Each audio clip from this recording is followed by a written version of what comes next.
des, des premiers degrés, bien entendu, hein, mais était tout de même un franc-maçon. Voilà. Herbert Marcus prétend, lui, donc, leur maître à penser, à tous deux. Donc là, je parle bien de Afrika Bambaataa, ainsi que Angela Davis. Donc Herbert Marcus prétend que la libération des humains passera par la libération sexuelle et des plaisirs.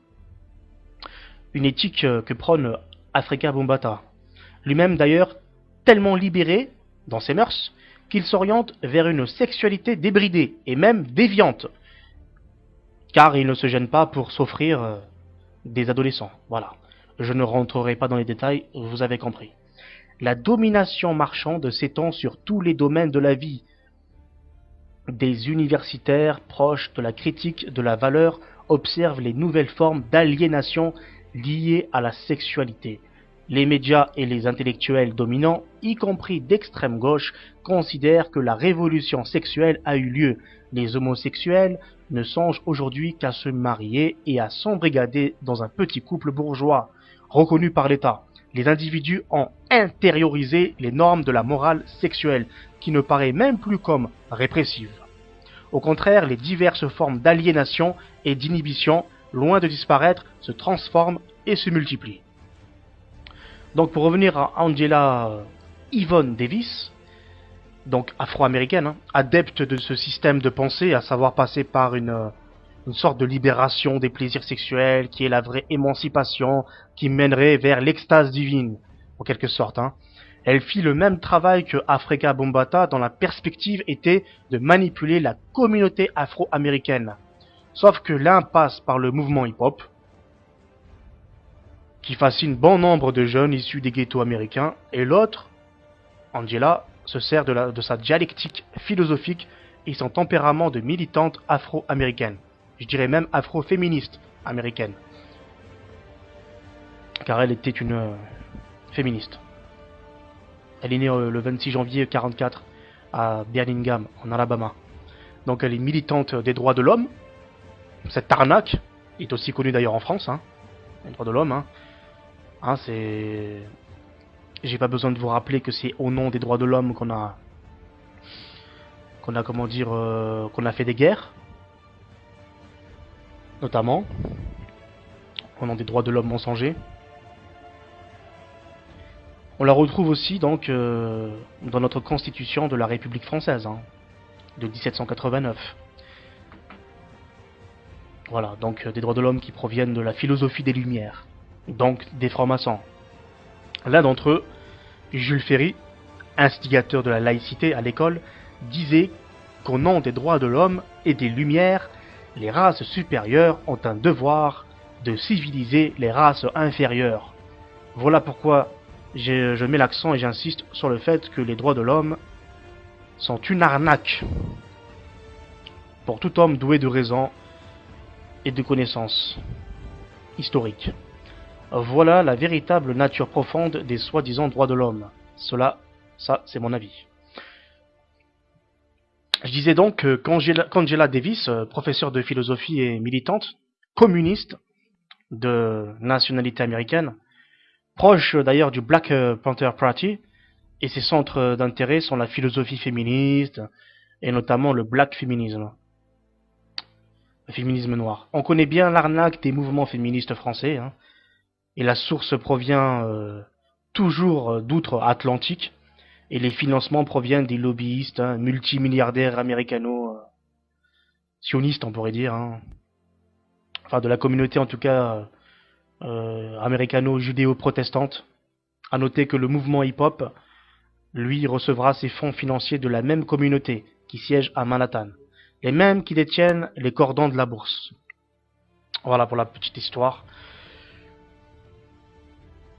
C'est vraiment un système de manipulation bien rodé, hein, pour mieux corrompre la jeunesse et ainsi les obliger à consommer maladivement et avec complaisance. Mais la propagande ne se borne pas à cela, ils vont plus loin comme pour marquer leur territoire et nous narguer. Ils passent en plus par le biais des artistes, voilà, qui font de la musique, qu'ils produisent donc, des messages subliminaux. symboles maçonniques et sataniques. J'ai pas besoin de vous faire un dessin, il suffit d'aller sur YouTube et de balancer des clips de rap, etc. Et vous allez voir tous ces messages qui passent, hein, avec les mains. Des signes cornus, des symboles pyramidales, etc. Ils ne s'en cachent même plus. Encore un rappel anticlérical signé par les francs-maçons. Il y a une grande major connue, Rockefeller, de la production de Rockefeller, qui a produit de nombreux artistes. Lui est franc-maçon et ne s'en cache pas. Tous ces artistes, comme par exemple Madonna ou Jay-Z, font allégeance à leur producteur. Et par cela, ils passent par ces fameux symboles maçonniques. Donc Madonna se trimballe avec des t-shirts et des symboles pyramidales, avec le triangle et l'œil au-dessus. D'ailleurs, Madonna est une adepte kabbalistique. Elle va souvent donc se rendre, comme elle le dit elle-même, pour un pèlerinage à Israël. C'est ce qu'elle dit, un pèlerinage, où elle rencontre des adeptes de la Kabbale, mystique. Voilà, donc elle est dans l'ésotérisme. Voilà. La franc-maçonnerie est décidément partout, et son anticléricalisme ravageur.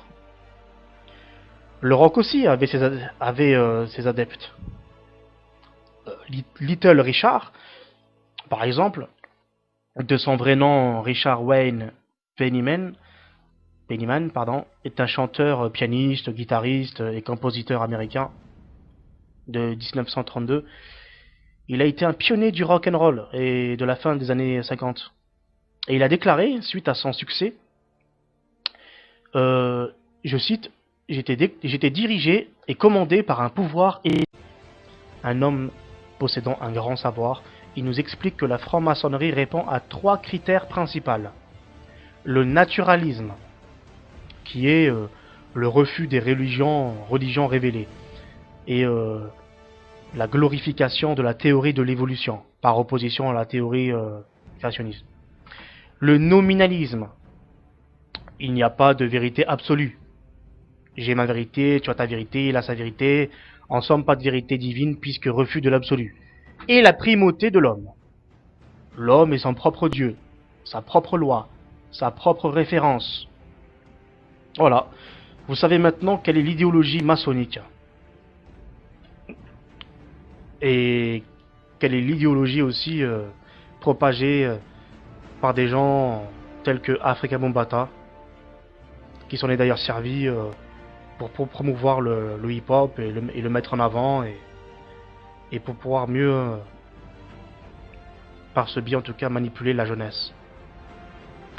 Et de tous nos politiciens francs-maçons, on va dire, il en ressort aussi qu'il y a des divergences quant aux fraternités, je dirais. Certains vous diront qu'ils sont de la fraternité judéo-maçonnique, d'autres judéo-protestantes. En tout cas, il en ressort que ce qu'ils ont en commun, je dirais. Alors là, quand on parle de judéo, on fait vraiment référence à une secte juive, hein, qui s'oppose vraiment à l'orthodoxie judaïque, hein. Notamment les naturels carta, ultra-orthodoxes, antisionistes, juifs de l'ancienne tradition. Eux sont des adeptes de la Torah, pure et dure. Et voilà. Et donc par opposition à eux, vous avez vous avez les mystiques. Donc c'est vraiment, ça reste une secte, hein, qui sont francs-maçons, qui sont aussi rabbins, pour beaucoup, et qui ont fait une lecture, on va dire, mystique. Donc du judaïsme, en passant par le Talmud ainsi que la Kabbale, hein, qui reste un livre très un livre de magie quelque part, hein. C'est ce que nous informe, ce dont nous informe enfin l'information que nous donne en tout cas les, euh, les adeptes de ce livre. Donc après, je pourrais dire aussi que les lobbyistes à la tête de l'industrie du divertissement, donc musique, cinéma, etc., sont les propagateurs de l'idéologie libérale, libertaire, et propagent l'état d'esprit de Herbert Marcus, qui fut aussi dans la même lignée, lui-même surfant sur la vague de la philosophie des Lumières, si je peux, enfin voilà, l'émancipation de l'homme par l'ultralibéralisme et la non-limite des plaisirs au détriment de la conscience moralisatrice ou religieuse, etc. Le rappeur, il y a des rappeurs, j'allais dire le rappeur, mais il y a des rappeurs dissidents qui eux sont euh, dans une optique, comment dire, de mettre en avant sans être promu par, par l'industrie de la musique. Des rappeurs, je dirais, au talent considérable. Alors je les appelle les dissidents parce que eux dénoncent tout ce que je viens de citer, d'exprimer jusqu'à présent. Et ces mêmes rappeurs ne sont pas produits par, par l'industrie de la musique. Ils sont donc indépendants. Voilà. En leur propre label, etc. Et donc il y a des rappeurs comme Missa, assez connu sur YouTube, que je considère, qui lui-même les dénonce tous d'ailleurs. Il dénonce leur agissement et leur volonté de vouloir manipuler la jeunesse de France, qu'elle soit athée, musulmane ou catholique. Peu importe. Les codes et propositions vont bon train. En gros, leurs messages sont les suivants. Brasser un max de pognon, baiser le plus de meufs et tant pis au passage si elles sont mineures. Dealer de la drogue, braquer et si vous avez après tous ces actes des remords, allez à la mosquée. Demandez pardon. Un pur blasphème. La fouine, la fouine, explique d'ailleurs très bien cette décadence. Lui, qui est un délinquant sexuel, en plus, il nargue ses victimes en invitant ses fans à la fornication incestueuse et ne se prive pas pour confier qu'il reste un parfait bon petit musulman. Espèce de pourriture que tu es. Tout se pète un jour ou l'autre, dans ce monde ou dans l'autre. Lui et ses comparses du rap game sont les mêmes qui prêtent allégeance à leur maître, Satan. On peut d'ailleurs nettement observer dans leurs clips de rap les gestes qu'ils font, tel le signe cornu avec la main. Signe d'ailleurs révélé par le grand prêtre et ses adeptes de l'église de Satan. Fameuse église de Satan, hein, créée à San Francisco le 30 avril 66 hein, par Anton LaVey. Faites vos recherches sur internet et vous verrez tout ça. Ce geste anticlérical est clairement anti-Dieu et pro-Satan, et il est usité par bon nombre de rappeurs du rap game. Mais bien avant eux, les rockstars le faisaient, mais eux avaient au moins le mérite d'avouer qu'ils le faisaient par anticléricalisme. Alors que les rappeurs du présent, eux, endorment la jeunesse en se faisant passer pour de pieux musulmans. Tout cela dans le but de mieux les manipuler.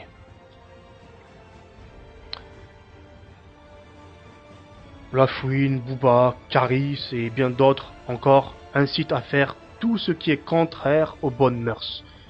Ce ne sont que des racailles qui, après plusieurs séjours en prison, se sont reconvertis dans la musique rap et issus de parents musulmans s'en servent pour mieux manipuler la jeunesse issue des banlieues, elle aussi pour sa grande majorité issue de parents musulmans. Cette jeunesse est le premier consommateur d'albums rap ou de concerts. Quoi de plus judicieux que de tremper la jeunesse à coups de blabla identitaire pour mieux les attirer dans leur piège. Ou blabla religieux, bien entendu, qui est un autre piège bien plus vicieux et pervers, dans la mesure où ils n'en pensent pas un mot. Ensuite, il ne reste plus qu'à passer les messages que l'on souhaite, messages sataniques, anti-islam et anti-catholiques, propos injurieux. Je vous rappelle un des refrains de rap de La Fouine. Va niquer ta mère, c'est la fête des mères. Le Coran, rien n'est fini, on va leur tirer dessus. Il y a comme un appel à la mosquée, tu peux pas répondre. Signé La Fouine. Ou je dirais la pourriture, au service du satanisme et de la pensée maçonnique.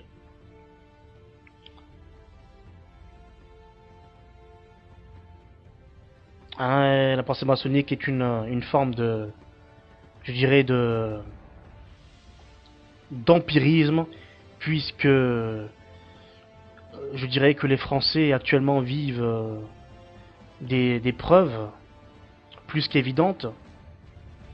Actuellement, il y a un humoriste que vous connaissez pour beaucoup, Dieudonné, accablé. Voilà, qu'on fait tout pour qu'on essaye de détruire, en tout cas.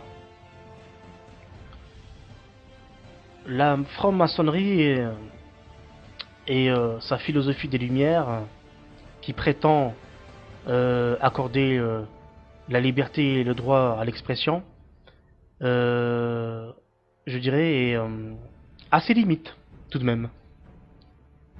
La franc-maçonnerie est l'idéologie du nouveau monde qui s'ouvre à nous. Voilà ce qu'ils ne, voilà ce qu'ils aiment à nous. Voilà ce qu'ils souhaiteraient que nous puissions intégrer dans nos esprits malades. Une réforme radicale de changement de civilisation. Un nouvel ordre mondial. Le mondialisme, aussi persécuteur dans la mesure où il nous impose sa pensée unique, une pensée athéiste, anticléricale et d'incitation à la marchandisation des êtres par le biais du libéralisme philosophique, paradoxalement en accord avec un antilibéralisme économique, à contrario, hein, puisque nous vivons une dictature bancaire impériale. La gouvernance du capital étant une résultante du nouvel ordre mondial. Hein. Tous nos politiques sont soumis au capital, hein, au système bancaire, au groupe industriel et à Wall Street. La maçonnerie possède un calendrier prévisionnel avec un ensemble de réformes à faire passer au fil des années. Une maladie dont ils veulent nous condamner. On peut comprendre que la limitation de la liberté d'expression en fait partie. Puisqu'il y a des choses sur lesquelles on peut, je dirais, plaisanter ou se moquer, ou dont on peut enfin, railler en tout cas, et d'autres pour lesquelles nous risquerions une, une peine de réclusion à perpétuité. Les symptômes de cette maladie, je fais allusion au nouvel ordre mondial, hein, qui nous contamine, sont le mariage pour tous, avec derrière bien sûr la PMA, la procréation médicalement assistée, avec possibilité d'achat d'enfants à l'étranger, à des taux très bas. Il y a des fins immorales. Nous savons très bien qu'il y a des gens très pauvres dans ce monde, notamment en Inde, qui vendent déjà à ce jour leurs enfants. Et ces faits se multiplieront.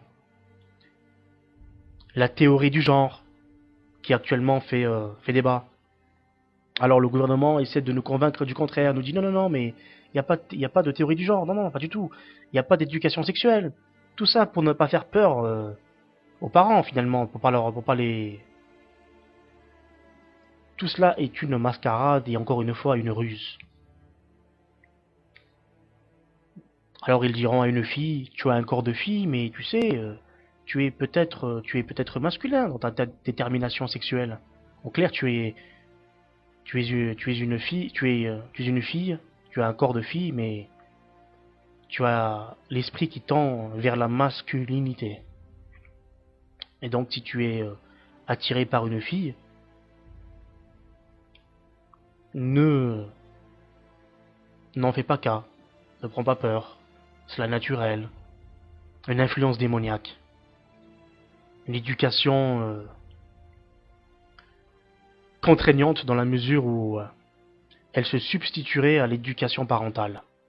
On a pu entendre Rossignol, Madame Rossignol, du Parti Socialiste, dire « Les enfants n'appartiennent pas à leurs parents, mais à l'État. » Ah bon, très bien, ma foi. Ah non.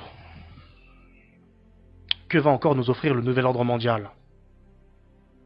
Eh bien, des lois de plus en plus antisociales, liberticides, destructives, de la famille, du sacré, et de plus en plus de lois fédérales,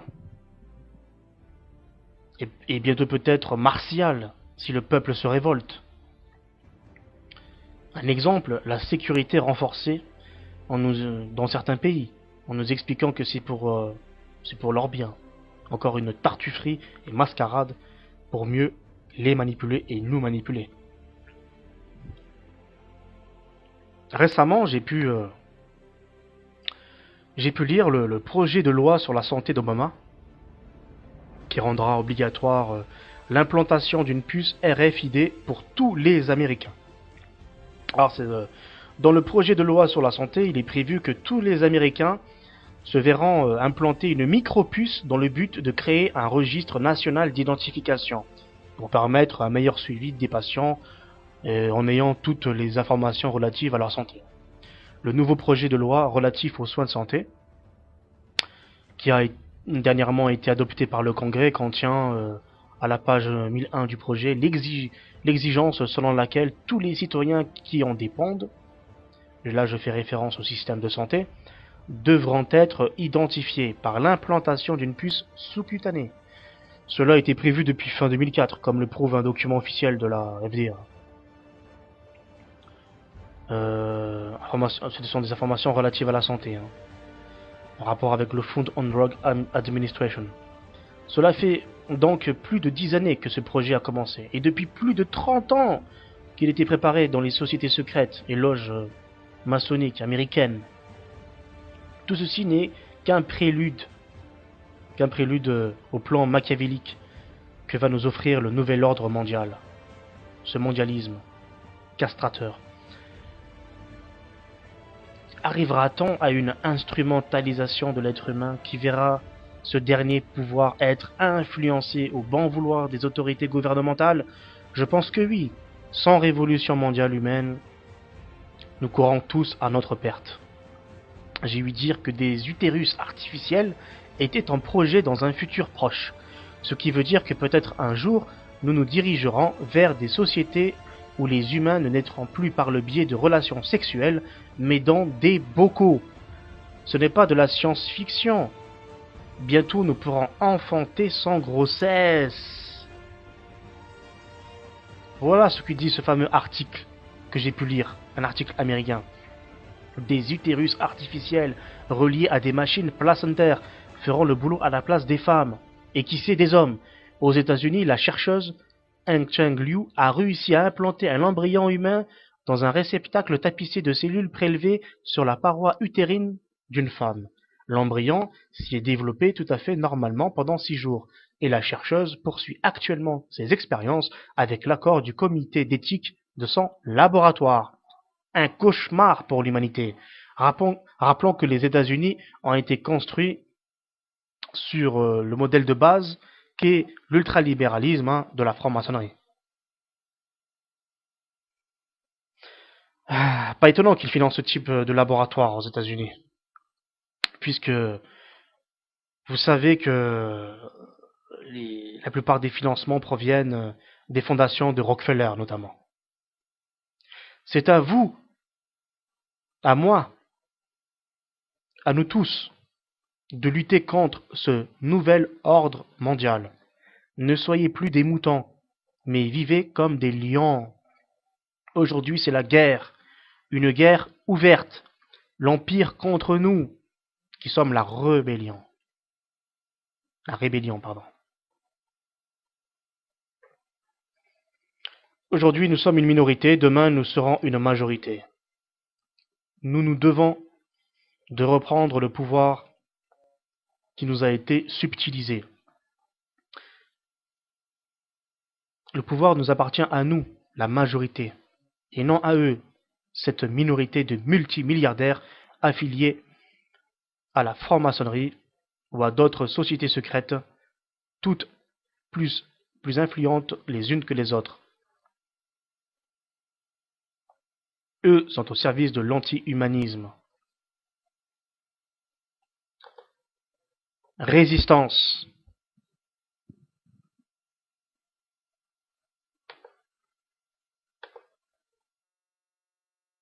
Le pouvoir des ténèbres, dont beaucoup de personnes ignorent l'existence. Y a aussi les Beatles, qui eux connaîtront un succès phénoménal, comme aucun groupe ne l'a encore connu. Et John Lennon donc disait, je le cite, je le sais très bien, car pour ce succès j'ai vendu mon âme au diable. Et en poursuivant, le christianisme est appelé à disparaître, il va diminuer jusqu'à s'évanouir. Je ne tiens pas à en discuter. J'ai raison et l'avenir le prouvera. Nous sommes plus populaires que Jésus-Christ à présent. J'ignore qui des deux disparaîtra le premier. Voilà. On va dire qu'il était complètement antichrist. Hein. Et d'ailleurs, même leur agent de presse, donc ils avaient un agent de presse qui s'appelait Derek Taylor, et qui disait, moi aussi je suis antichrist, mais eux, en parlant donc de ce groupe-là, le sont tellement qu'ils me choquent. Ça, c'est ses déclarations à lui. Hein. Donc, c'est vrai que la plupart des rockstars étaient oui, ils étaient contre toute forme de religion provenant des révélations. Voilà. Car il y en a une de religion dont on parle moins souvent, qui est le satanisme, on va dire. Hein, le satanisme, l'ésotérisme, etc. La démonologie. Oasis également. De nombreux groupes de rock ont fait des déclarations surprenantes. Voilà. Toujours dans cette voie-là. Après, ce que je peux dire, c'est que ces mêmes rockstars en fait avaient comment dire en commun le respect profond et la considération pour un homme dont ils suivaient d'ailleurs les lectures, etc. et la biographie, qui s'appelait Aleister Crowley. Voilà, donc Aleister Crowley, vous savez très bien qui c'est. Hein. Voilà, son héritage est immense. Ce fut un Britannique. Hein. Il a été d'ailleurs déclaré comme étant l'homme le plus dangereux d'Angleterre à un moment donné. Il fut obnubilé par l'ésotérisme, etc. Il a d'ailleurs même écrit un livre qui fut un best-seller nommé le livre de la loi. Et ce qui leur sortait, c'était qu'en fait, la phrase culte, enfin il y avait deux phrases cultes de ce livre, deux citations vraiment dans l'une était donc en fait pour résumer le tout il déclara qu'il fut en fait que son livre fut dicté par une entité démoniaque hein, et que cette fameuse donc phrase qui retient l'attention de beaucoup de gens c'était en fait faites ce que vous voulez, faites comme bon vous semble, voilà, ce qui ressemble d'ailleurs ce qui est en tout point ce qui résume l'ultralibéralisme. On peut dire que Aleister Crowley, son héritage est immense dans le sens où Marilyn Manson, Jimmy Page, Led Zeppelin, qui lui vouait tellement une admiration considérable pour lui qu'il racheta son manoir. Donc pour dire à quel point il l'aimait quoi. Tous ces chanteurs et même on peut dire que lui-même donc bah, tout ça ça résume bien la pensée maçonnique quelque part hein. L'ultralibéralisme, l'anticléricalisme, voilà quoi. Hein. Ça va de pair. En revanche, le courant musical donc prépondérant actuel, c'est le rap. Hein. Le rap qui n'a rien de contestataire ou d'anti-système, hein, puisqu'il est lui-même produit et mis en avant par l'industrie de la musique, pilotée par des majors ou des lobbyistes multimilliardaires contrôlant une bonne partie du monde économique. Des rappeurs qui se prétendent anti-système, qui tapinent pour le système. C'est à mourir de rire. Ce ne sont pas des rappeurs, mais des menteurs. Le vrai rap est né dans les années 60 et on pouvait l'entendre dans les champs de coton au sein des esclaves noirs qui chantaient en rimant et exprimaient leur désarroi. Voilà le vrai rap. Le reste n'est qu'une mécanique commerciale soutenue et produite par les tenants du système, les mêmes qui détiennent l'industrie du divertissement. Je rappelle, pour les moins avertis, que les premiers tubes de rap, encore une fois, sont nés à Manhattan, quartier où siège Wall Street. Et ces premiers tubes de rap, notamment, il y a eu deux groupes phares en fait. Il y a eu donc Run DMC et Surgery Hill Gang. Voilà. Et disons qu'après plus tard le rap a été importé en France. Mais encore une fois, je vous suggère de lire le livre de Mathias Cardet, L'imposture du rap, l'effroyable imposture du rap, pardon, ou de regarder ses conférences sur YouTube. De plus, je vous pose la question, que peut-on observer aujourd'hui dans plus en plus de clips de rap, ou dans leurs propos prétendument contestataires?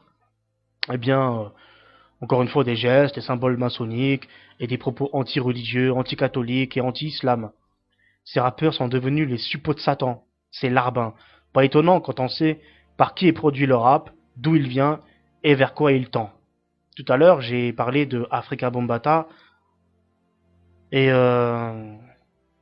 tout ça pour dire que qu'est-ce qui pouvait en ressortir finalement? Bah, c'est que quand on connaît l'histoire d'Afrika Bambaataa, ses mœurs, ce qu'il prône, quelles sont ses valeurs morales, on ne peut que s'attendre au pire.